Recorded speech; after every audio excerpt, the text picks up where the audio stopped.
शेतकरी मित्रांनो, मी किशोर पवार तुमच्यासाठी पुन्हा एक महत्त्वपूर्ण व्हिडिओ घेऊन आलेलो आहे. तर शेतकरी मित्रांनो, मागेल त्याला सोलरमध्ये पैसे भरले, कंपनी सिलेक्ट केली, पुढील प्रोसेस काय असते, असे खूप लोकांच्या मनात प्रश्न असतात. तर मित्रांनो, आपण आज कंपनी निवडल्यानंतर काय करावे हे तुम्हाला सांगणार आहे. तर मित्रांनो, कंपनी सिलेक्ट केल्यानंतर आपल्याला लाईनमन सर्वे हा करावा लागतो. कंपनी सिलेक्ट केल्याबरोबरच आपले नाव हे आपल्या एरियाचा जो वायरमन असतो त्याच्याकडे जातं. सर्वे करण्यासाठी वायरमन किंवा लाईनमन आणि कंपनीचे वेंडर आणि शेतकरी असे 3 माणसं आवश्यक असतात.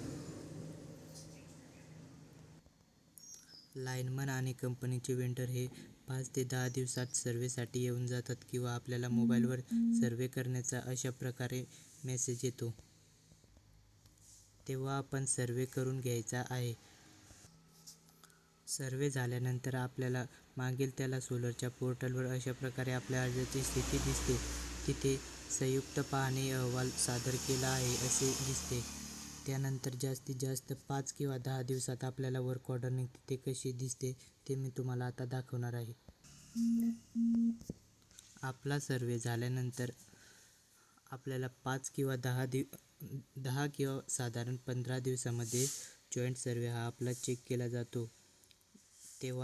तेव्हा आपल्याला अशा प्रकारे अर्जाची स्थिती दाखवली जाते. तिथे आपल्याला आपली वर्क ऑर्डर ही निघालेली दिसते.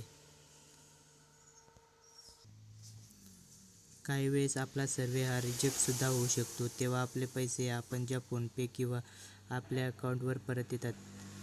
ज्याचा सर्वे अप्रूव्ह झाला त्यांना अशा प्रकारे वर्क ऑर्डर निघते. त्यात 60 दिवसात किंवा 90 दिवसात तुमचे मटेरियल येईल असे सांगितले जाते. तुम्ही या शेतकऱ्याची वर्क ऑर्डर अशा प्रकारे निघते ते बघू शकता.